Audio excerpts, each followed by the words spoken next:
Welcome to the Copeland Coaching Podcast, where it's all about turning your job search into a slam dunk. Your host is Angela Copeland.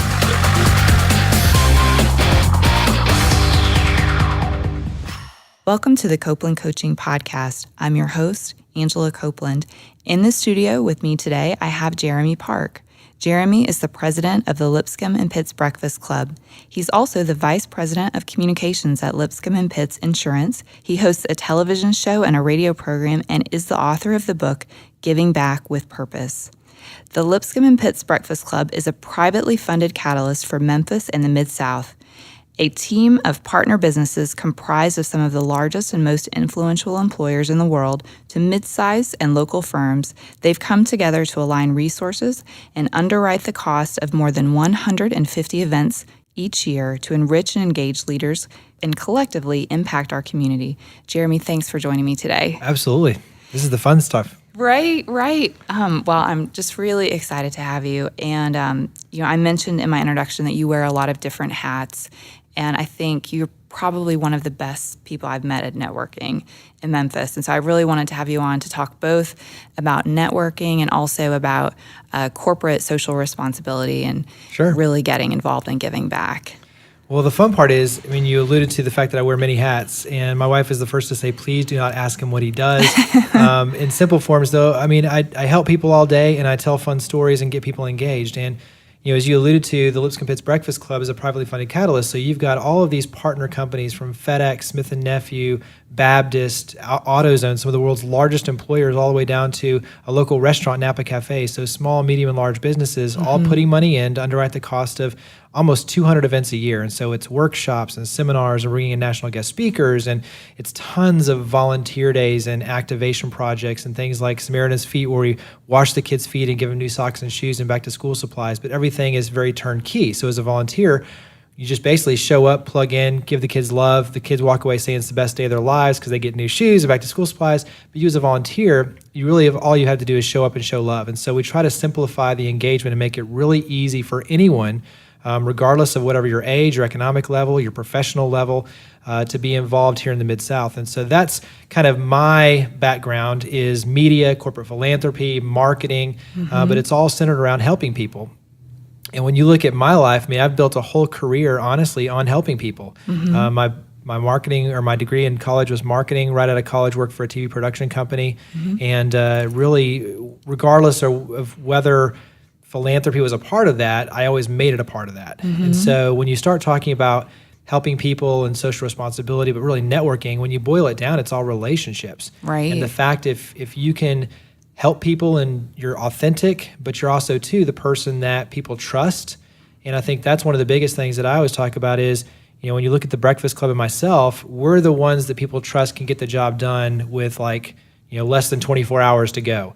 Even Governor Haslam, he turned to us and he said, hey, look, I've got to have this event. You have less than a week notice. I need to do all these things and pull all these pieces together in Memphis. Can you do it? Right. And that's the part where, one of the things that on my end I learned really firsthand in college coming out of college, was you can't make mistakes. You have to be responsible for it and take action. And if you're the one that they think about, you're going to rise to the top and have everything kind of, in terms of opportunities, you're going to have all those opportunities for yourself. So that's really, in a nutshell, we help people, we tell positive stories, we get people engaged, and in that pipeline, really good things happen. That's great. So I don't think I've ever mentioned this to you, but the way that I originally knew about Lipscomb and Pitts was that I purchased all my insurance through Lipscomb and Pitts for years. Yes. Before I heard about the Breakfast Club. So my question for you, because I get my car insurance, my home insurance, and also all of my insurance for my business through Lipscomb and Pitts. So my question is, why is an insurance company like Lipscomb and Pitts, why did they decide to get involved in doing good work in the community? So when you look at it, insurance is a trust business. And I would argue at this point, just about every business out there is based on trust and integrity. And insurance is definitely one of those. And so the weird thing about the Breakfast Club in terms of tying it into the insurance agency is that it was kind of a weird curve, if you will, to get there. And the Lipscomb Pitts Breakfast Club started as a franchise, and it was based out of Florida. It was pure business networking. There was no higher purpose to it. Okay. And that was brought to Memphis in 2005. I moved to Memphis in 2007 from Los Angeles, and that was right around the time that around the nation, Breakfast Club of America started to dissolve, and all these franchisees for their areas basically bought it out. And so Lipscomb Pitts Insurance in 2005 was just the title sponsor, paying money to be a part of it. And even our own agency thought that Johnny Pitts of Lipscomb Pitts was crazy, because they're like, why would we sponsor a networking organization on business development? I mean, it kind of made sense in terms of networking, but not necessarily. And they were even more shocked when Johnny's like, hey, let's buy this thing out and let's hire this guy who just moved here from LA to do the marketing plan, the business plan, and run this thing. And we're going to make it all about the community. But when you look at the heart and soul of Lipscomb Pitts Insurance, very community focused. So Johnny Pitts himself, heavily involved in the community. A lot of our owners serve on volunteer boards or nonprofit boards. They volunteer, heavily involved in the community. So when you start looking at the DNA of the agency, it does marry very well with community engagement. And so this is just massive, steroid version of how do we give back? How do we get the city involved? How do we use our resources and magnify those with other resources so that everything is strategic corporate philanthropy and giving back? I think that the point about trust is a really important one. I hadn't even made that connection, but you're right. Insurance is based on trust, but so are, every other business is also based on trust. Right. And so I think it's definitely important for businesses and employees to think about how they might incorporate something similar, into their own sort of day-to-day business practices. I know, I went to graduate school in Los Angeles. I went to Pepperdine, and the business school there has a big focus on giving back and on making a part of your business plan, how will my business give back into the community? So for those people who are listening that are interested, who think, wow, what a great idea, and maybe they're not in Memphis and they'd like to start something similar, I mean, what advice would you have for them in terms of creating something similar or creating a way to give back in their own business? I think it's really important from a marketing standpoint that you understand the dynamics. So we do a whole presentation on the shifts in corporate philanthropy. And when you look at the trends right now, everything is driving toward engagement. So it used to be, okay, I can write the financial check and that's good. Now, consumers are looking at corporate America to be part of the solution. So if you're not actively engaged, then you're going to be missing out. And so, there's tons and tons of quotes from USA Today and Forbes, but companies without social impact culture will soon be obsolete. USA Today, front page, consumers are now looking at corporate America to be a part of the solution. So we're making our purchasing decisions based on how involved you are in the community and giving back and making our city, nation a better place. And I think that's really important, is to understand, okay, it's not enough now to just give financially. We've got to be physically engaged. The other piece of this is you start realizing, back to networking, well, opportunities in life come from people. So I don't care who hires you. A company hires you, but somebody in that company is the one that actually gave you the opportunity. So the more you're involved and out there, more opportunities are going to come to you, because people provide opportunities. The more people you meet, the more opportunities you get. And so from a corporate perspective, that also drives back to your thing, is they trust you because they see you giving back. You're networking and you're building these relationships based on authentic value. So you're building valuable relationships that could lead then to growth in your career, but also too for your company. And the other piece of this is that realizing money is an amazing resource, but it doesn't physically solve any problems. Right. And so put a dollar bill on the table, can't walk, can't talk, can't shake a hand. That's where you need people actually physically engaged, because people are the ones that solve problems. People provide opportunities, but they also solve problems. So that's where it's really important to understand, okay, I've got to be involved visually so people see me. And that's really important, because you can take pictures, you can video, you can share it, so you can tell your story, and that becomes a big part of your storyline. But also, too, it provides endless opportunity to build relationships and grow your business and your personal brand.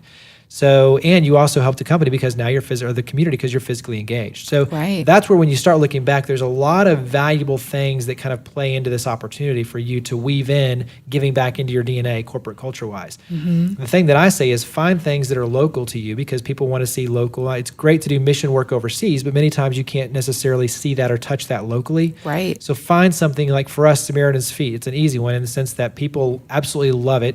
It's organized shoe distribution. So we buy the shoes, we organize the kids, you come out there, and that's where we do it with the Grizzlies in January. So you've got the Grizzlies players out there, but that's something that people think that, hey, they love that for one, but they actually think we work for Samaritan's Feet, because that's their one touch point. But it's a free opportunity for the community to come in, see the heart and soul of what we do, give back, get engaged, and it's their chance to really see Lipscomb Pitts and Lipscomb Pitts Breakfast Club in action. Right. So that's where I say, find something local, Find something that's a free engagement opportunity that others can plug into. And also, too, use that as an amazing storyline because now you're the only one doing it. That's your onlyness statement. That's your differentiator. Right. And people, from our end, you don't have to do necessarily, we do a lot. You don't necessarily have to do a lot, but do something very well and make a real difference. And that becomes your point of differentiation for your company, but also, too, for a person taking a leadership role. Well, you mentioned something earlier, too, that I think is important, and I've heard you say this other times when you've spoken, is that a lot of the events that you do are easy.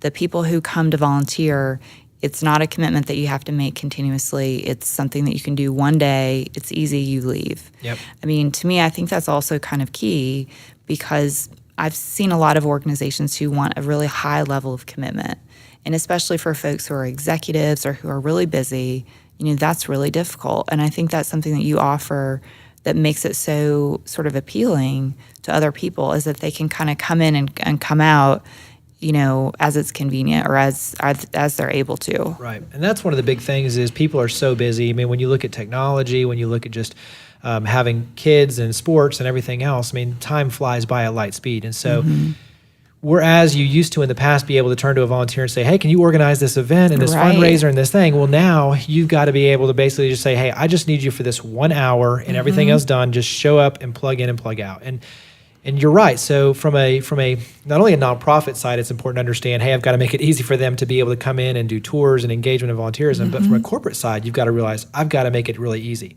And if I want my employees to be engaged and if I want this to be a success, I've got to make it so easy. And that's where, back to there's no silver bullet, having people that can kind of coordinate these efforts.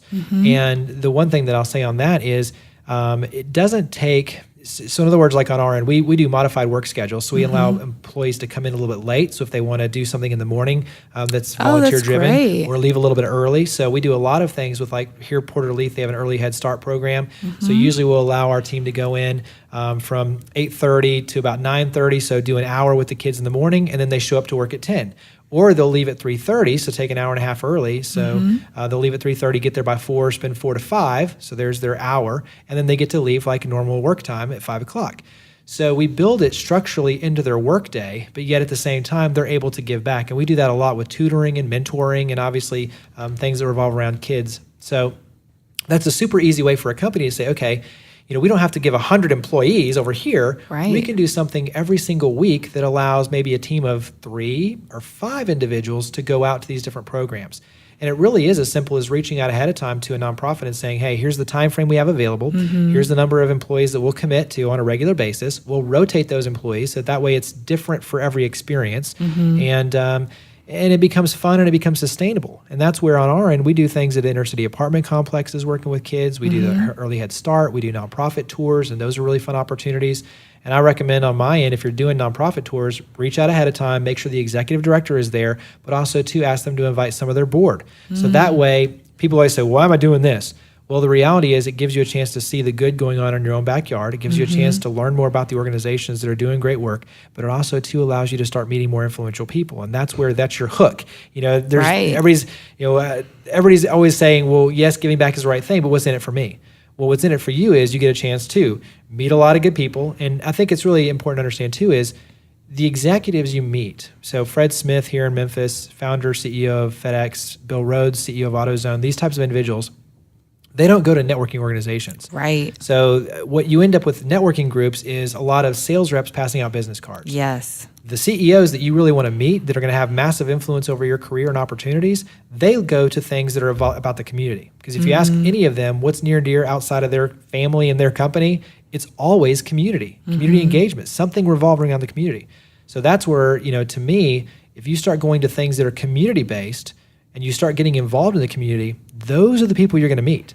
And now you've got a unique storyline, you've got a relationship opportunity in terms of opening the door, and they get to see you, especially if you're involved and you're doing something with success, they get to see you in action working and bringing something to succeed. And that's the part where it's like, once you start looking at it, the community engagement piece is really the most important. Right. Because that allows you to actually meet the people you want to meet that have massive influence. I recently met someone who works with Habitat for Humanity here in Memphis, and she was telling me they have an executive day where the only people who are invited to come that day and work on the home, they're all like CEO type folks here in Memphis. And she said it's like the most popular day ever, and that they often someone will get a job during the course of the day. Like there'll be someone there who switches companies because they'll meet such and such CEO. So I know exactly what you mean. And there's tons of people that I know. I mean, I can rattle off, tons of names of people that were volunteering with a nonprofit. Right. They either got hired by that nonprofit or hired by somebody on the board. And, strategically, this is where we could have conversation after conversation. But when you talk about job transitions or, trying to find a job or moving to a city and trying to get plugged in, volunteering is the best thing. And what I say is there's a difference. If you're in your career and you're happy and you're where you want to be, then you pick organizations that just align with your passions and with what you want to do. And it really doesn't matter necessarily, what's their board strength or what, sort of opportunities could they provide you, or could I plug in and make a real difference over here as it is. These are the things that I enjoy and I want to give back in these regards.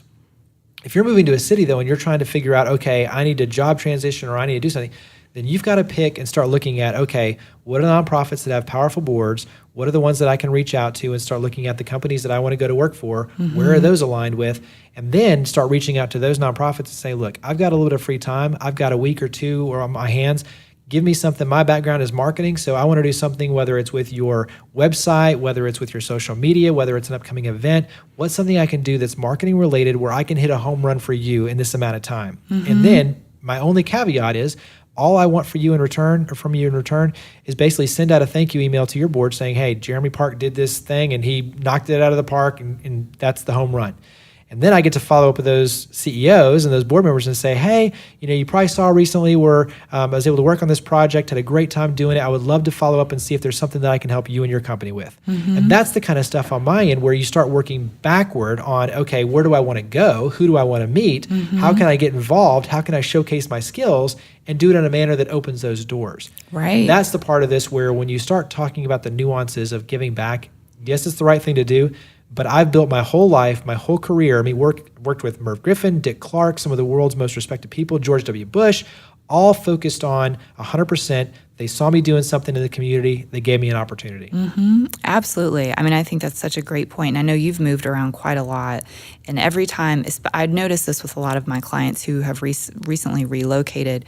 When we're in college, our network is kind of provided for us.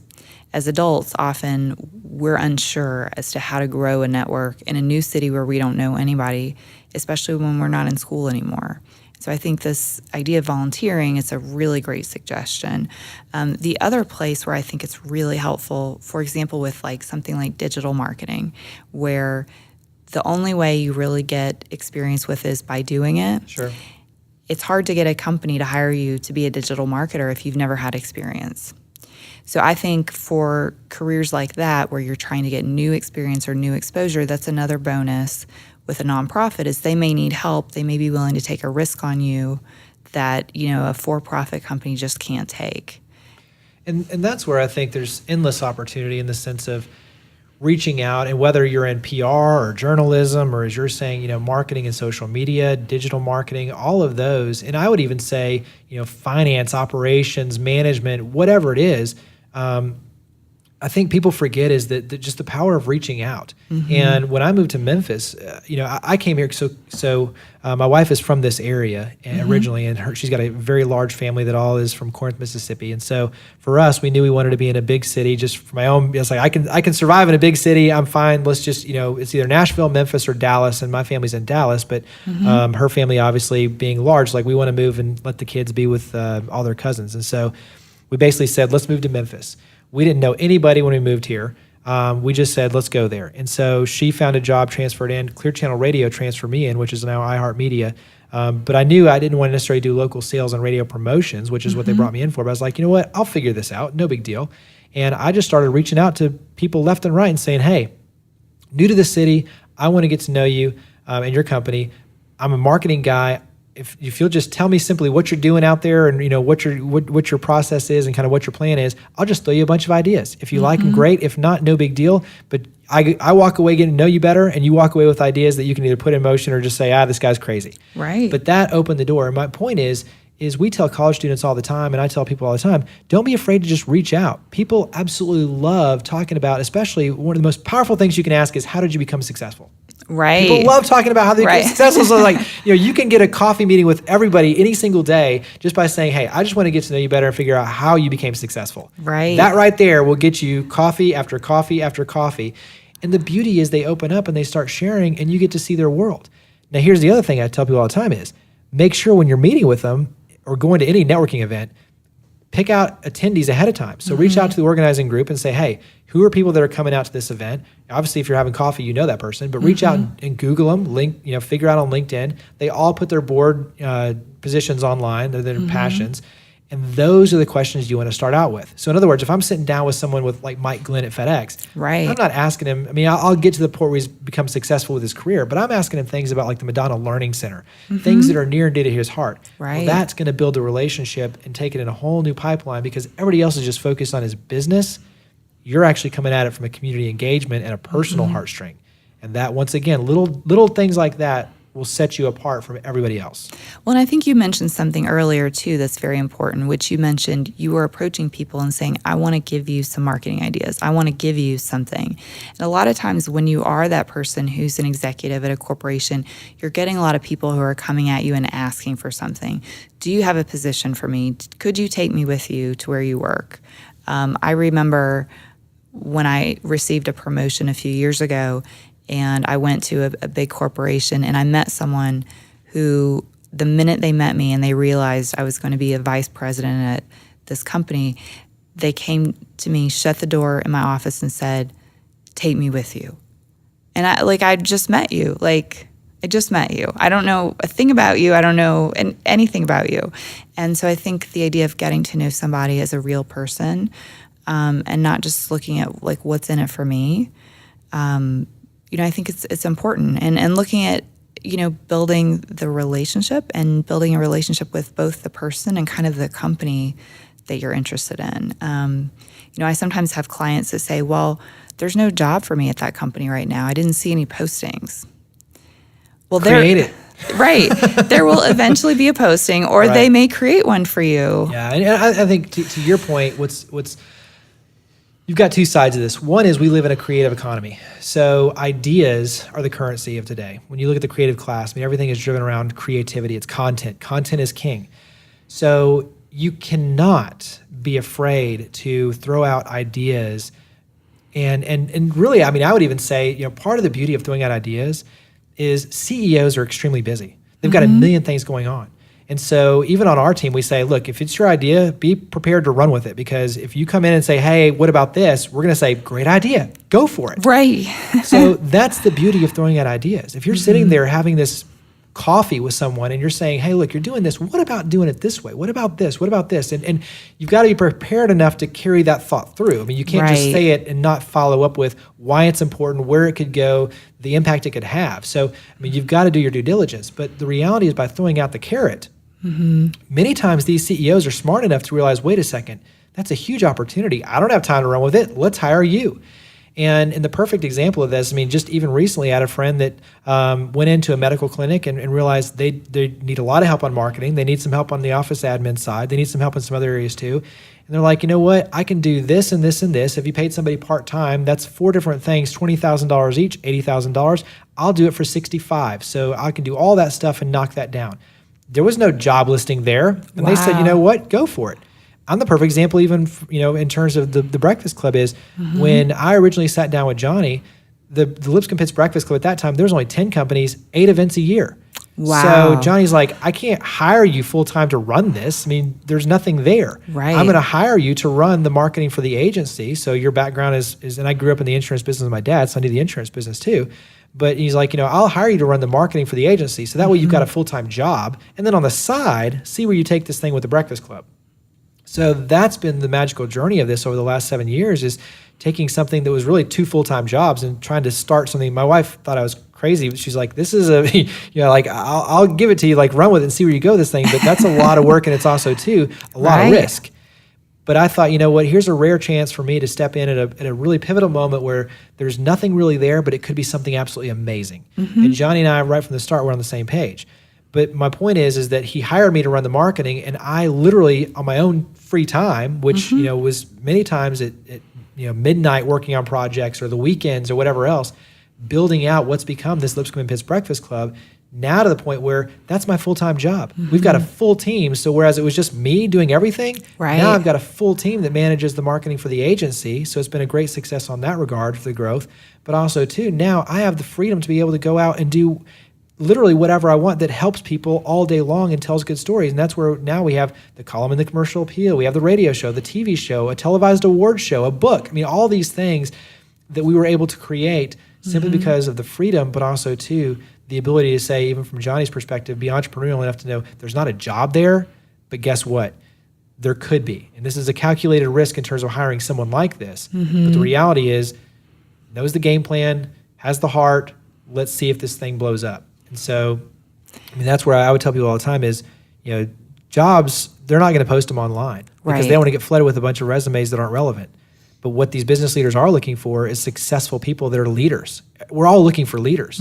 So if you're a leader in terms of going out and volunteering and taking a project from inception to something that's really special, you're going to be noticed. And you're going to have a chance to really find an amazing job that you would have never found by just sitting there looking at hotjobs.com. Right, absolutely. So you went from, it was like maybe you said 8 events a year, and now you're over 150, I think, right? So from 8 events, we did 187 last year.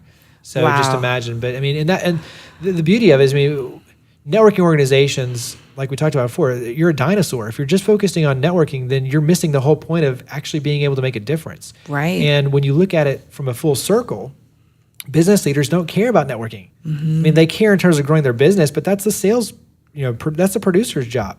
So from a true CEO standpoint, like, they want to be involved, they want to be engaged, but most importantly, they want to make an impact. They want to have a legacy. And so that's where when you can't really separate the two out now is we're focused on making a difference, bringing the city together. We're focused on philanthropy. We're bringing together the 4 quadrants of a city: government, education, nonprofit, and business. All of our events are totally free. So regardless of your age, economic level, whatever it is, we can get you plugged in because it's all free. We're underwriting the cost of everything from food, parking, speakers, you name it.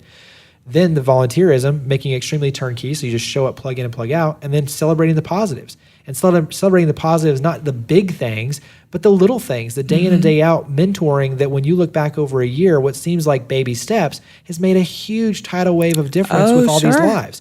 So that way it inspires others. You don't just see there was 200 volunteers going out there and cleaning the streets. Well, that's amazing, yes, but that's a one-time thing.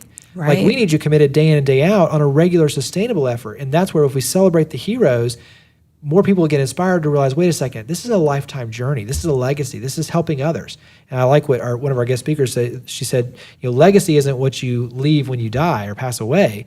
Legacy is what you leave when you leave the room. Right. So it's the difference you make every single time. Yes. Every single person you meet. And so that's kind of our mindset is, how do we make it really easy? But how do we use all of this energy and these resources for good? And that was the thing that Johnny and I both said is, you take this small networking organization of roughly 10 companies and 8 events and saying, wait a second, that's not the model we want to follow. We don't want to be a country club. We want to be more St. Jude. Like, let's give it all away for free and get people involved and help make a difference and be a true catalyzer. And so that's been the fun journey of this, but it's also too the part where I'm the most proud because now we get to help people all day long and plug them in and celebrate positives and do really big things like 12,000 volunteers going and picking up trash over 3 days. And so, huge thousands of kids getting new socks and shoes and scrubbing graffiti off the walls and bridges and just crazy, crazy things. But it's all focused on making our community better tomorrow than it is today. Absolutely. So you said something, I mean, that's so incredible what you're doing, but you said something that I think is interesting where you talked about when you first created this position and you said, I worked, I was an entrepreneur about it and I worked at night and I worked on the weekends and it was like 2 jobs. I think one of the things I talk about a lot with my clients is kind of being an entrepreneur of your own career and being willing to put in that time. I can tell when I first meet someone how long it might take them to find a job because some people have an attitude of, well, someone needs to teach me, someone needs to show me, someone needs to lay the groundwork for me.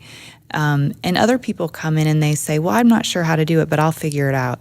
And that doesn't exist, but I'm going to figure out a way to create it.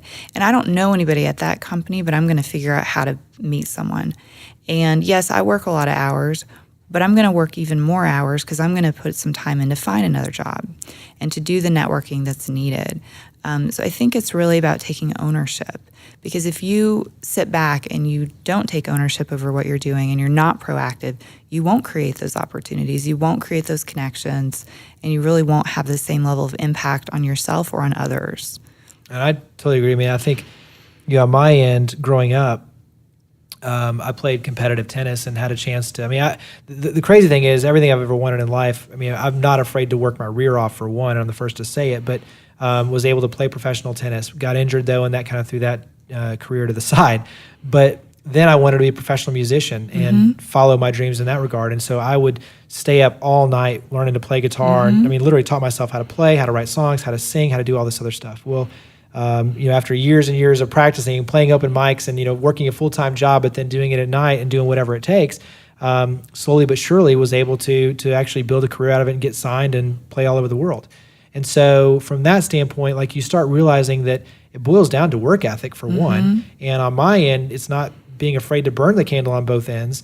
And I think, living out in Los Angeles, you know this too, is there's a huge difference between saying, well, I'm a musician, or I'm an actor, or I'm a graphic designer, or whatever it is, or I'm a marketing, whatever. It's what are you really doing? You can say that, but it's like, if you're really doing that, then you should be out every single night doing whatever it takes. And on my end, even in college, I was working with bands, helping them with their marketing plans and doing, graphic, I was teaching myself everything because I wanted to take advantage of every second.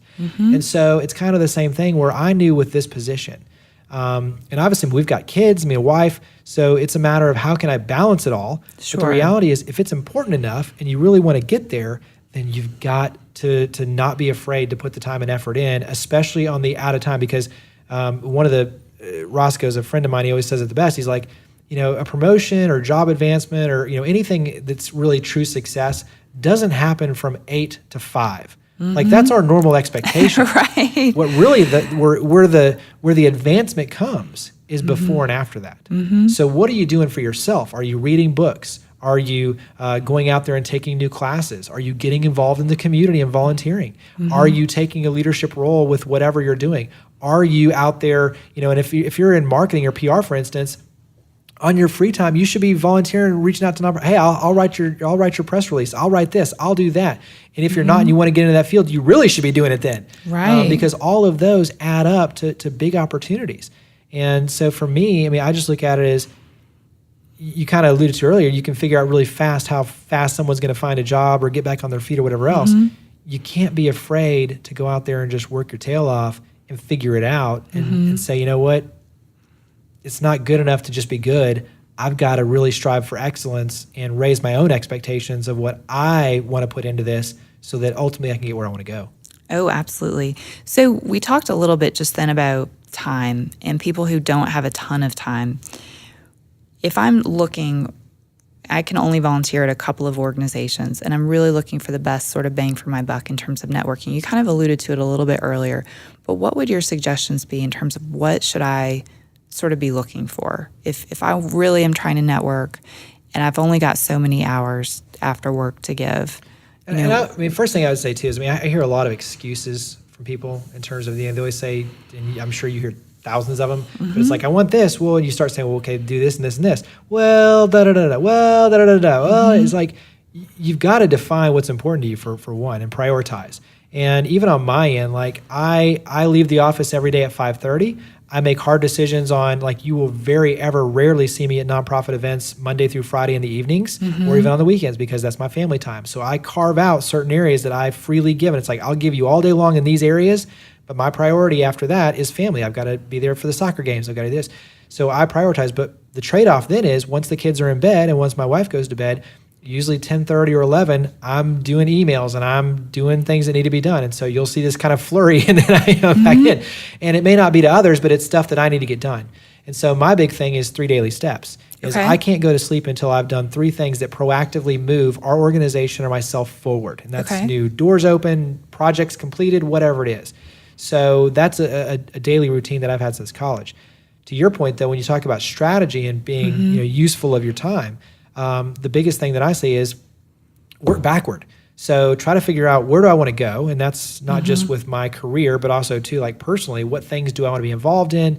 And then start working backwards. So if I know that I want to go into, if I want to work at, let's say, FedEx, and I want to be in charge of and be an executive at marketing in there, then I'm going to start looking at, okay, who are those that are in marketing at FedEx? So go to LinkedIn, Google, you can find all this. When you start exploring, you'll be shocked how much information you can find extremely easily and all for free.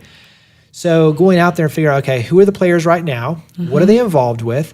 Reach out to some of those organizations and say, hey, I would love to start working with your organization. Can I come in and take a tour? Can I meet some of the people? When is your next, either board meeting or project or committee meeting? Can I join a committee? Committees are awesome because you don't have to join the board. There's not the financial commitment, but you get to kind of plug in and plug out and make a difference and shine, and you get to interact with the board. So there's a lot of like smaller ways that you can do. But I start looking for ways that I can start making a real impact. And so keep in mind, you want two layers. You want to be a part of a big effort. Right. So that way there's a lot of people there. You get to see them. You get to talk to them. You get to say, I was there, and that's a good door opener. But more importantly, for your own benefit, you want to find small projects that you can do either by yourself with a small team that are big wins. Okay. And those allow you to really be strategic in terms of opening the door. Hey, look at this $5,000 I was able to raise with this initiative. Or I jumped their Twitter followers from 800 to 5,000 over these next by doing these simple things. Those sort of success metrics are going to be able to be your calling card, not only with a nonprofit, but also too with all of these business leaders that you want to meet. Right. And so if you don't have them on the business side in terms of your success on your resume and your bio and stuff, having it with nonprofits is extremely critical, but also too, because the nonprofit can recommend you. Right. I mean, don't you think they're going to be impressed and they're going to say, oh my gosh, look, she went from here to here, took us to the whole new level. Absolutely. Like, Mike, you need to hire this girl, or Mike, you need to hire this guy. And so that's the beauty of building those relationships based on, and I think that's where it goes back to, as you alluded to before, someone that you don't even know walking up and saying, hey, take me with you. It doesn't work that way. Right. You don't have trust in them. You don't have a relationship. There's nothing that person did to prove value to you.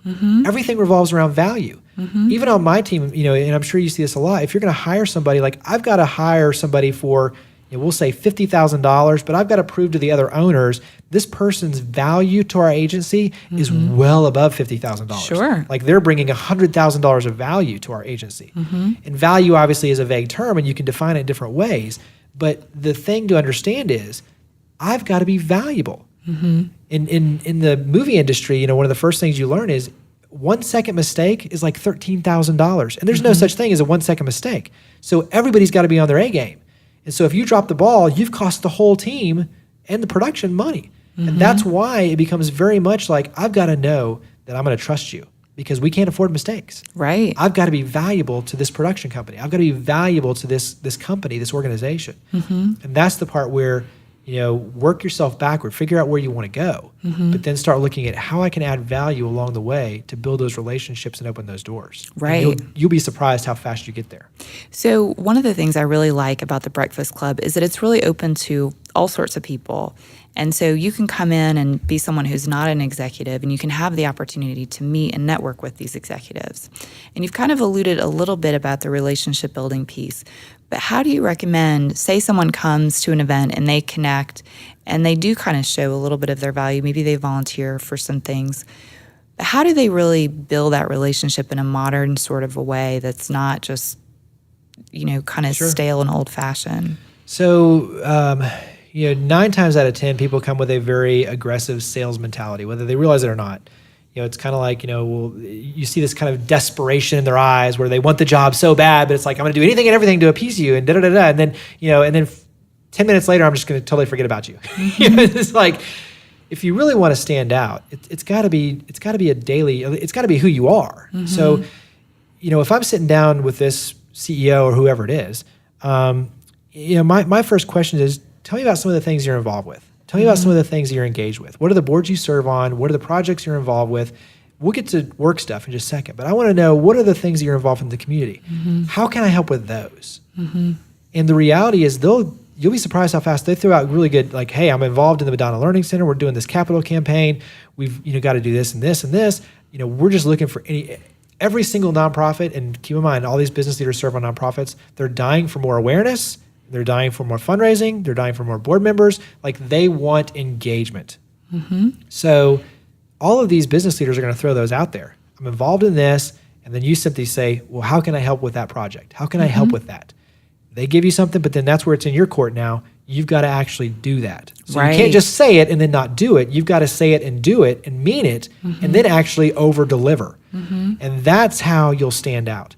Because the problem is, to your point, most people come in, they meet them at an event, they throw them whatever they think that they want to hear, and then they're gone. And they think, well, now it's in their court, and they're gonna hire me. They're gonna offer me a job because I'm so amazing. And it's like, once again, how have you proven value? And so your only chance, because you don't work for that company, the reality is they're not going to hire you tomorrow unless they just desperately need that position filled. But even then, they've got to go through a vetting process and HR and all the other stuff. So your best angle, and your really only angle, is to figure out what they're involved with, connect and do something really special for that nonprofit or that organization, whatever they're involved with, that mission, work, or effort. And then you get to circle back and say, hey, you know how we were talking about how, you needed to do whatever, get 100 more people out to this event?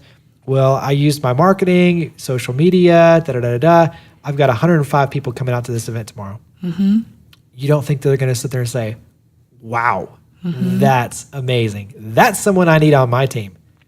Because when you look around, even at the office, most of the people that are interacting with, they're all really good. It's like the same thing graduating school. Like, you think going to college, like, I'm going to stand out and be amazing and I'll be a college graduate and I'll make $100,000 and then you get to the real world and it's like, wait a second. They're all A students. They're all engaged. They're all super bright. They're all super ambitious. What are you doing different? Why should I hire you over a Stanford grad, a Harvard grad, a Yale grad, a this grad, a Pepperdine grad? I mean, it's like, you've got to figure out what your differentiator is. And your differentiator is simply as, I'm the one you can trust. I'm the one with a proven track record of success. I'm the one, when they all go to sleep, I'm the one working up till night to be able to get this thing done the right way. And if I make 10 mistakes or you make a mistake, I'm going to be the one to catch it and turn it around and get it done by deadline, because I know that deadline could be $1 million project. I'm the one that's going to do that. They're not. Right. No, I think that's a great point. I mean, executives will see sort of what you're bringing to the table that way. I think the other thing you're doing in that same case is you're creating something that you have in common with them. You're creating something to talk about that's not work, and you're creating a relationship that way. I mean, I remember it's a little different, but I had an interview once with someone that was known for being really a difficult interviewer. He went to Harvard, and he didn't know anything about digital marketing. That wasn't his area. And I was a little nervous, what are we going to talk about? Because I heard he really grills you.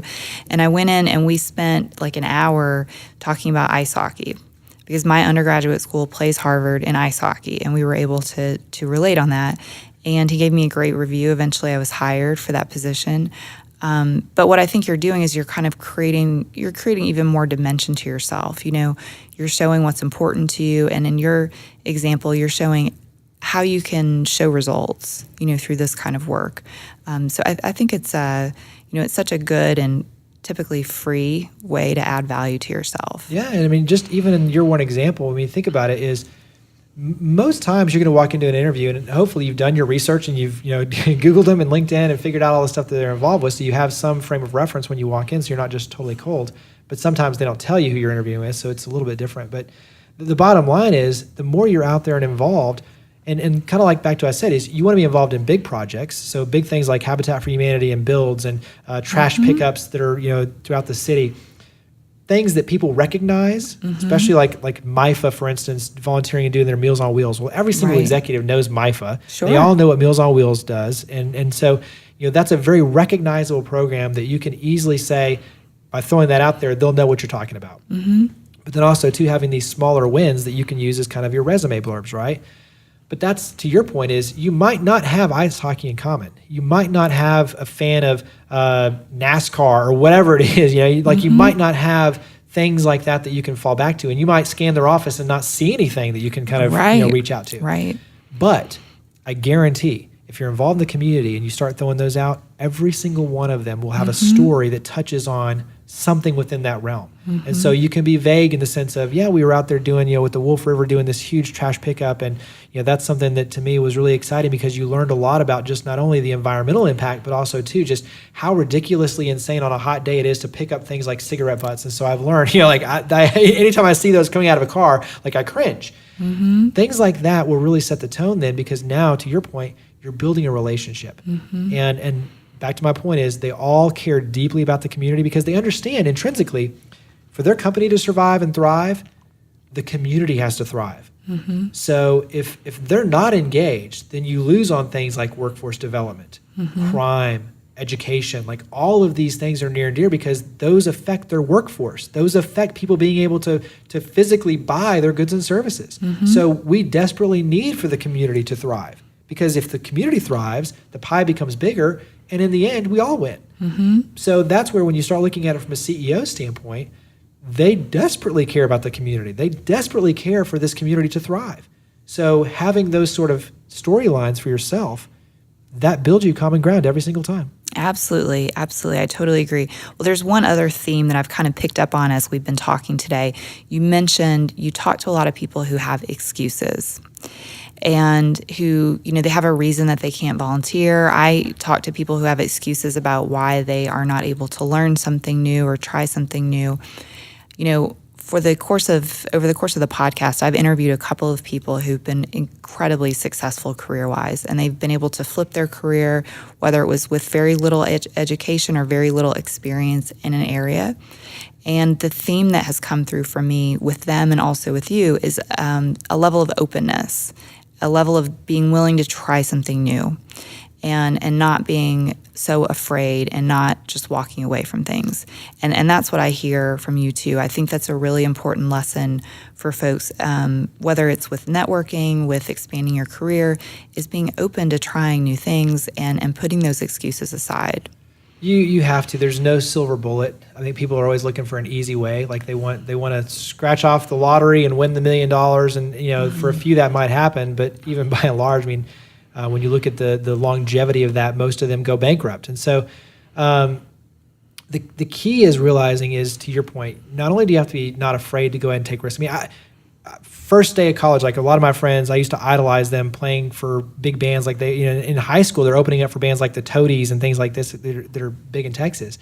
And I used to see them on the stage, and I think, man, I so want to do this, but I'm so busy playing tennis and everything else in school, and but I want to do that. And so the first day of college, I'm walking through the dorm, and one of the guys has his door open, and he's playing the guitar, and I was like, I want to learn how to do that. I know nothing about music. I can't read music, never took music, but I want to learn how to play. Can you teach me? And he's like, absolutely. So he took me to the guitar store, picked out a cheap guitar. He started teaching me how to read tablature. And then all of a sudden, next thing you know, back to my kind of obsessive, I want to do this, but I wanted it that bad. And the point is that when we ended up winning this big contest and got signed and everything else, I was like, you know what? This proves to me I did everything on my own terms. I knew nothing about music and now have been able to make a career out of it. And so I honestly believe you can do anything you want. Outside of maybe teaching yourself how to build a rocket to go to the moon, rocket science. But the point is, you can do anything you really want. It's just a matter of how bad do you really want it, and what are you willing to sacrifice to get there. And so, to your point is, I hear a lot of excuses, and I hear a lot of, well, I've got a million ideas. It's great to throw out ideas, especially if they're ideas that you can follow up with. But everybody has ideas. Right. I've got a billion ideas. It doesn't mean that they're all good or that I'm going to follow up with them. But the key is realizing, okay, ideas aren't good enough. Ideas is just kind of the door. Now to get through the door, I've got to be willing to have actual a business plan, a marketing plan, strategy behind it, be not afraid to implement it and not afraid to implement it on the weekends and overnight and whatever else, take whatever initiative it has to do to get to the end result that needs to be achieved. But that's where excuses don't do anybody any good. And once you start realizing, wait a second, all it boils down to is how bad do I want this? How hard am I willing to work? How hard am I willing to push myself? And honestly, too, knowing that, back to creative economy, the more you know, the more valuable you are. So it actually really helps me. I might not be a graphic designer, but if I teach myself how to use Photoshop or Illustrator, I might not, even little things like doing a podcast and being able to run the controls and know how to edit, things like that. Well, that might be something you just want to do on a hobby, but guess what? that actually could have great applicability for a corporate setting, for a company that wants to do a lot more podcasts and be able to put information out. So even just little things like that can be really valuable for your career. The last thing I'll say is, back to your point about how to weave it all together, how to make it all so it's not like I've got to do this and then this. You can do it all together. So one of the perfect examples that I always tell people is my wife and I, anytime we do like a football watch party or basketball with basketball season's kicking in, you've Oscar parties, Grammys, whatever it is that you like, or even just your favorite TV show, when you invite friends and family over, instead of just inviting them over and serving food and drink, make it a beneficial watch party. So in other words, you're going to normally serve food and drink anyway, and they're your friends and family. Just say whatever you'd normally spend on dinner or lunch, put that money in a pot. All that money is going to go and benefit St. Jude or Boy Scouts of America or whatever it is that you're near and dear to your heart. And the powerful thing about that is it teaches them philanthropy, because wait a second, we're already doing this, and now all of a sudden there's a great layer of purpose to it. And that way too, if your team loses, you still feel really good. But just by doing something simple like that, where it's you're already doing it, now just add purpose to it. Right. I had a friend last time, he followed up with me, he's like, just over football season, he raised $15,000 for a nonprofit he wanted. And he's like, you know what, I read a column of yours where you mentioned that. He's like, I never would have thought of that, but it was so easy. I just started doing it for football season and I raised $15,000. And I thought, that's incredible. That's the perfect example right there of something you're already going to do. Add a layer of purpose to it. And so same thing in the corporate setting is on our end, anytime we're doing things with Lipscomb and Pitts, whatever it is, our events have charity spotlights. So we honor a nonprofit. We do a lot of things to raise awareness. And so they can be things that you financially contribute to or not. But just by raising awareness and tying them in, we did one called Nonprofit 10 for 5, having nonprofits come in for 5 minutes and just speak about their organization, the impact they're having, and how you can get involved. Right. Little things like that make a big difference, but it's simply being intentional and saying, you know what, anything we're doing, let's look at how we can add purpose. Our book, Giving Back with Purpose, 100% of the proceeds benefits youth literacy programs.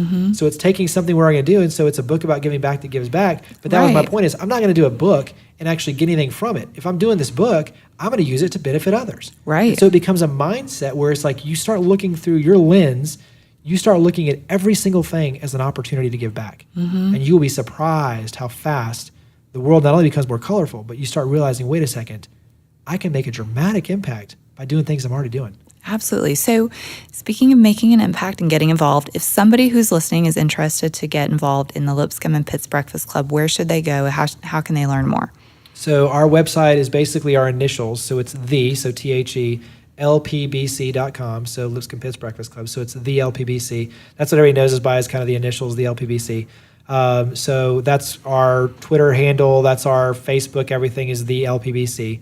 But thelpbc.com. And on there's a subscribe to our newsletter. So we have a weekly newsletter that goes out, and it has all of our free event invites. It has positive news out the wazoo. It's just like, I looked at it as, when I was first doing it, as moving to Memphis, what are the things that I would want to know? So I want to know nonprofit events, things that I can take my friends and family to. I want to know all of our Lipscomb Pitts Breakfast Club free events. I want to know positive engagement opportunities, volunteer opportunities. There's job postings on there too. So it's kind of a great catch-all for everything good going on in the city. And so nonprofits for free can actually go to our website, add their events. All of that feeds not only onto our website, but also it pulls into the newsletter automatically. So we make it really easy for everybody to get involved. But there's volunteer opportunities. All of our shows are archived, so you can see our TV show, The Spark. Great. You can see our radio shows are all archived there. Our Giving Back column, the book you can get online, but you can also get it locally at the booksellers at Laurelwood and local vendors here. So there's tons of easy ways to plug in with all of our efforts. But when you look at it, it's just focused on engagement and celebrating the positive and getting more people, regardless of your age, involved in making a difference. And so the easy thing, though, is just thelpbc.com. Okay. And what about the insurance, if someone was interested? So that one, lpinsurance.com is our website. 321-1000, 901-321-1000 is the phone number. But that's where our when you look at Lipscomb Pitts Insurance, we do property and casualty insurance, so all the big buildings, workers' comp, all that kind of fun stuff.